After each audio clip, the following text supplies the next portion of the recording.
Hey guys, what's up? Welcome to another video. Today I thought we'd do a bit of a throwback and have a look at some of the cars I've owned in the past. You guys know I drive a JZX100 Mark II now, but what did I used to drive? I've pretty much always driven Toyotas or Nissans. So let's have a look at my previous cars and how the journey started and where we've ended up. And this is the car that started it all, my 1988 G-Touring Toyota station wagon. Before I even had my license, I had it fitted out with a full sound system, had it rolling on 16-inch Hockenheim wheels and a big bore exhaust. Next up was my Skyline R32 GTST, powered by an RB20 DT engine and manual gearbox. This car was known as Shiznit, and you'd find me riding the streets of Auckland City or at the drags at Mary Mary in the early 2000s.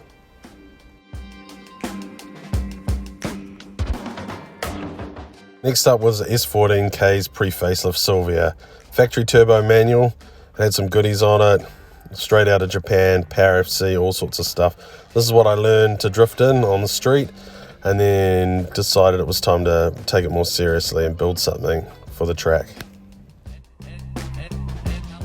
So with getting a taste for drifting in my Nissan Silvia S14, it was time to take it a bit more seriously. I decided on a C33 Laurel, and I picked up an RD28 diesel manual facelift model for a good price.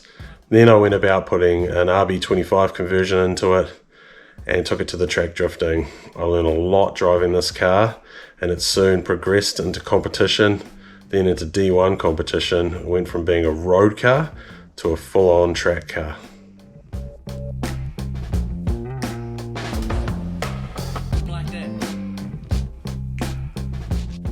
I then converted the car from diesel to petrol and fitted an RB25 DET engine. We then got the car street legal and started taking it to the track, learning how to drift, and eventually started competing.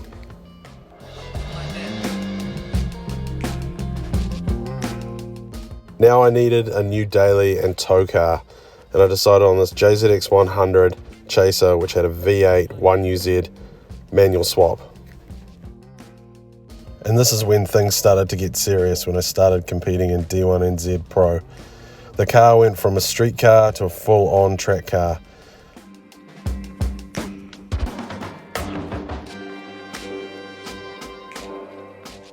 Driving as part of Team Mayhem Drift with Jason Sellers and our matching C33 Laurels, we were sponsored by Fast Cars and Demon Energy.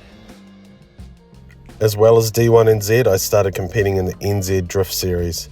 We kept refining the car over time, making changes, refinements to the engine, different liveries, different sponsors, making it an all-round package. We started to use the car virtually every week at a drift event around New Zealand, finishing up in Whangarei for my final round of D1 NZ, where we took out the team's event.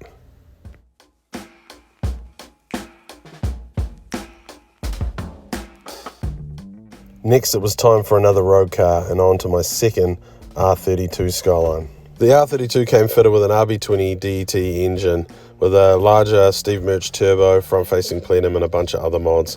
After driving it around for a couple of months, I realised that I needed that RB25 back in my life, so it was time to retrofit the motor out of my D1 car into the R32 street car.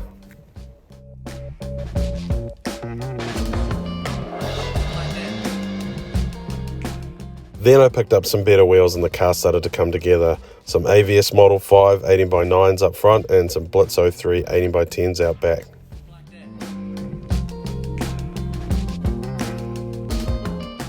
Next up, we picked up some matching Blitz 03s for the front and gave the car a colour change with a metallic brown vinyl wrap.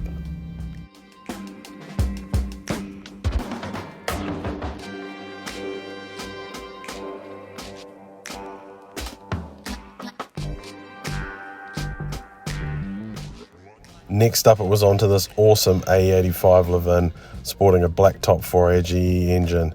A friend of mine, Clint, originally built the car, and over time I refined it and put my finishing touches on it and turned it into a track and toge weapon.